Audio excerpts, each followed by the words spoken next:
Welcome friends, आपका स्वागत है हमारे YouTube Bharat IT all technical classes में। आज हम बात करेंगे सेल से निकली हुई वैकेंसी के बारे में, जो कि सेल बर्नपुर इसिको प्लांट से निकल कर आया है। इसके बारे में जानने से पहले अगर आप हमारे चैनल में नए हों तो लाइक शेयर सब्सक्राइब जरूर कर दें और वीडियो को शेयर कर दें, ताकि जो भी हमारे भाई ITI डिप्लोमा बीटेक किए हैं उनके पास ये वीडियो पहुंच सके, ताकि वो टाइम से अपना फॉर्म को भर सके और जॉब पाने का अपना पूरा कोशिश कर सके और तैयारी समय से कर सके। चलिए वीडियो को शुरू करते हैं। सबसे पहले देखें तो आप देख सकते हैं कि ये हमारा स्टील अथॉरिटी ऑफ इंडिया यानी कि सिको प्लांट से निकल कर आया है, जो कि बर्नपुर डिस्ट्रिक्ट पश्चिम बर्धमान वेस्ट बंगाल से निकल कर आया है। सेल एक पब्लिक सेक्टर कंपनी यानी बोल सकते हैं महारत्ना कंपनी है।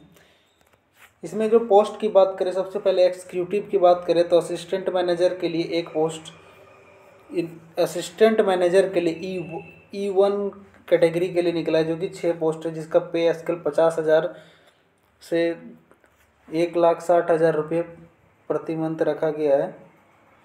इसमें जो टोटल सीट की बात करें तो 6 है, जिसमें से कि आपका टोटल 5 सीट आपका जनरल कैटेगरी में और एक आपका OBC कैटेगरी में।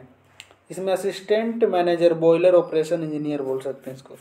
अब बी में देखें तो बी कैटेगरी में आपका क्या है, मैनेजर E3 पोस्ट के लिए 4 पोस्ट है। टोटल 80,000 इसका पर मंथ शुरू होगा आपका और आखिरी आपका 2,20,000 तक जाएगा। इसमें सीट की बात करें तो मैनेजर मैकेनिकल E3 के लिए एक पोस्ट है, जो कि ST कैटेगरी में है। मैनेजर केमिकल के लिए आपका OBC में एक सीट है और मैनेजर मेटलर्जी के लिए आपका SC में एक सीट है और मैनेजर सिरामिक्स के लिए आपको OBC में एक सीट है। टोटल आपका 4 सीट है, चारों में एक एक करके। अब बात करते हैं मेडिकल ऑफिसर के लिए निकला हुआ है। मेडिकल ऑफिसर की बात करें तो इसका पोस्ट कोड है आपका E1, जो कि 5 सीट है टोटल इसमें मेडिकल ऑफिसर में। 2 आपका SC में, 3 OBC में है, ये आपका रहा। साथ ही डी में देखें तो कंसल्टेंट की बात करें तो इसमें आपका टोटल 10 सीट है, जिसमें से कि E3 आपका पोस्ट कोड है। अब बात करें इसमें पोस्ट का तो क्रिटिकल केयर मेडिसिन इंटेंसिव के लिए है निकला हुआ, और इसमें जैसे कि general medicine, general surgeon, hospital administration, ophthalmologist, community guidelines ने कम्युनिटी मेडिसिन, ऐसे करके बहुत सारे पोस्ट हैं, जिसमें टोटल आपका 10 पोस्ट निकला हुआ है, जो कि SC ST और OBC में है। अब बात कर लेते हैं नॉन एग्जीक्यूटिव पोस्ट के बारे में हमारा, जिसमें से ऑपरेटर कम टेक्नीशियन आता है S3 पोस्ट के लिए, जिसमें 73 पोस्ट है टोटल। ऑपरेटर कम टेक्नीशियन में आपको बता दें तो ये डिप्लोमा वालों के लिए आ रहा है, ये डिप्लोमा वालों का है, जिसमें mechanical, metallurgy, electrical, instrumentation, chemical, civil और सिरामिक्स मिलाकर टोटल आपका 6-7 ट्रेडों का यानी 7 ब्रांच का आप बोल सकते हैं कि निकला हुआ है। जिसमें मैकेनिकल में 20 पोस्ट है, आपका मेटलर्जी में 14 है, 20 आपका इलेक्ट्रिकल में, इंस्ट्रूमेशन में 5 है, केमिकल में 5 है, सिविल में 5 है और 4 आपका सिरामिक्स में। टोटल बात करें तो 27 आपका जनरल कैटेगरी में, SC में 19 है, ST में 5 है, 19 आपका OBC में है, EWS में आपका 3 सीट है। और PWD कैटेगरी की बात करें तो 3 सीट आपका OH में है, HH में मतलब कि हैंडीकैप्ड के लिए जो है 11 सीट है, और टोटल एक्स सर्विसमैन के लिए 10 सीट है। टोटल सीट की बात करें तो ऑपरेटर कम टेक्नीशियन जो हमारा ट्रेनिंग है उसमें टोटल 73 सीट है। अब बात करते हैं अटेंडेंट कम टेक्नीशियन, जो कि हमारे ITI वालों भाइयों के लिए, जो कि S1 कैटेगरी करके दिया है। इसमें टोटल 40 सीट है, जिसमें से कि फीटर में आपका 13 सीट है, इलेक्ट्रिशियन में आपका 10 सीट है, टर्नर में 5 है, वेल्डर में 2 है और हैवी व्हीकल ड्राइवर में 10 है आपका। ये आपका 4-5 ट्रेड है, इसमें से ही आपका टोटल 40 सीट है।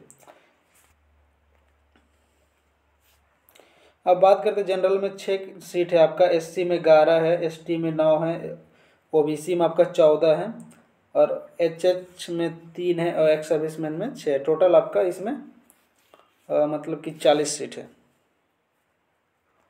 चलिए नेक्स्ट देखते हैं आपका। अब बात कर रहा है कि ऑपरेटर कम टेक्नीशियन S3 जो है उसका पे स्केल आपका 26,600 रुपया से 3% इंक्रीज या डिक्रीज होगा, साथ ही 38,900 रुपये तक आखिरी रखा गया है। अब बात करें कि जो हमारा अटेंडेंट कम टेक्नीशियन है बॉयलर ऑपरेटर उसके लिए कितना रखा गया है, तो 25,070 रुपये से 3% आपका होगा और 35,070 रुपया तक आखिरी आपका रखा गया है। रिजर्वेशन की बात कर लें तो हमारा रिजर्वेशन आपका बात कर ले तो जो SC ST OBC कैटेगरी के हैं और EWS एक्स सर्विसमैन उन सभी को गवर्नमेंट के गाइडलाइन या फिर गवर्नमेंट के नियम के आधार पे आपको रिजर्वेशन दिया जाएगा। यहाँ पे एक चीज़ और मेंशन किया गया है कि the SC ST candidate will be required to produced caste certificate in the prescribed format issued by the competent authority at the skill test and trade test interview।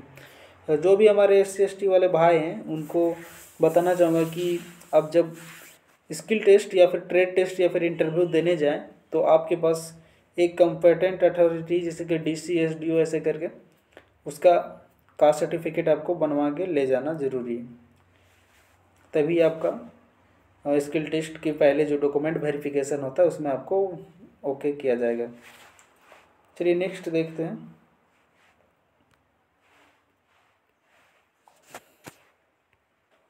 अब नेक्स्ट बात करते हैं OBC वालों के लिए, जो कि OBC सर्टिफिकेट आपका नॉन क्रीमी लेयर में होना चाहिए। EWS के लिए EWS इनकम एंड एसेस सर्टिफिकेट होना उनके लिए ज़रूरी है, जो कि 1/4/2022 के तहत आपको होना चाहिए। स्किल टेस्ट इंटरव्यू या फिर कोई भी ट्रेड टेस्ट के लिए आपको ज़रूरी है। चलिए अब PWD कैंडिडेट के लिए बात करें तो आपका 40% मैक्सिमम मिनिमम आपका जो आपका विकलांगता है उसका सर्टिफिकेट होना चाहिए डिसेबिलिटी का, तभी आप इस डिसेबिलिटी सर्टिफिकेट शो कर सकते हैं।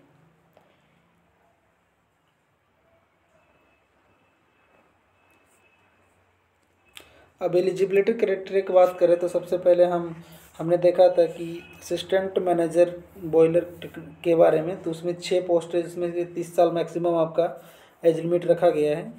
साथ ही BE/BTech आपका mechanical electrical power plant production instrumentation engineer other वगैरह से मिला के गवर्नमेंट रिकॉग्नाइज्ड इंस्टीट्यूट से होना चाहिए।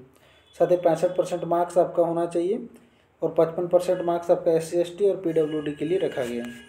साथ ही boiler operator engineer certificate issue होना चाहिए आपका सेंट्रल या फिर स्टेट गवर्नमेंट के कोई भी मान्यता प्राप्त कॉलेज से।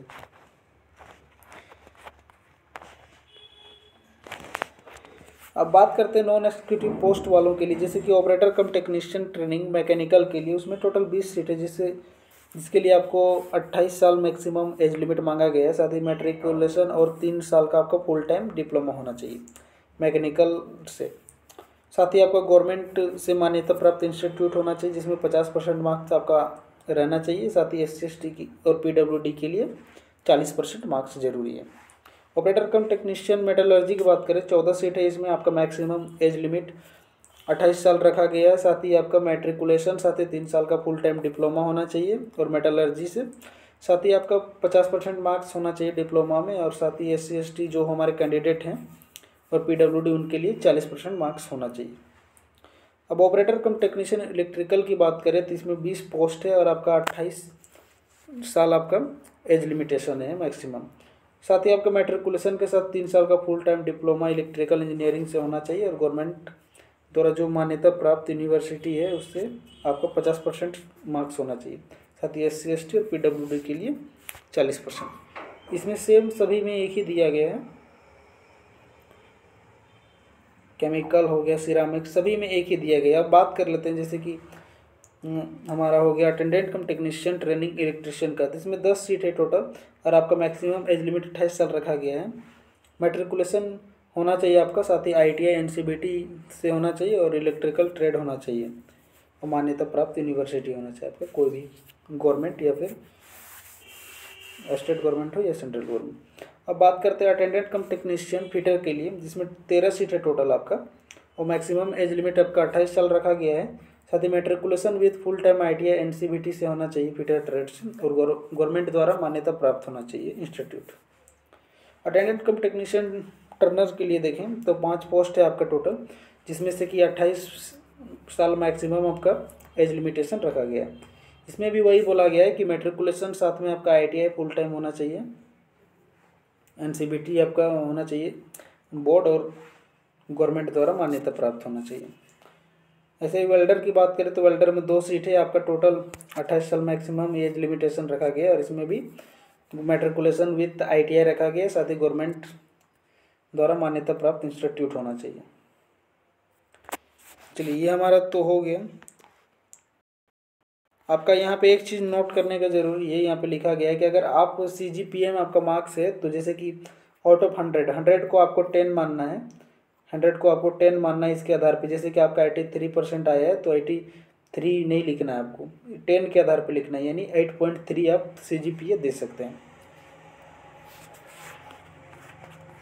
एज रिलैक्सेशन की बात करें तो हमारा जो SC/ST कैंडिडेट है उनके लिए 5 साल रखा गया है, और जो OBC कैंडिडेट हैं नॉन क्रीमिलियर उनके लिए 3 साल का एज लिमिटेशन छूट रखा गया है।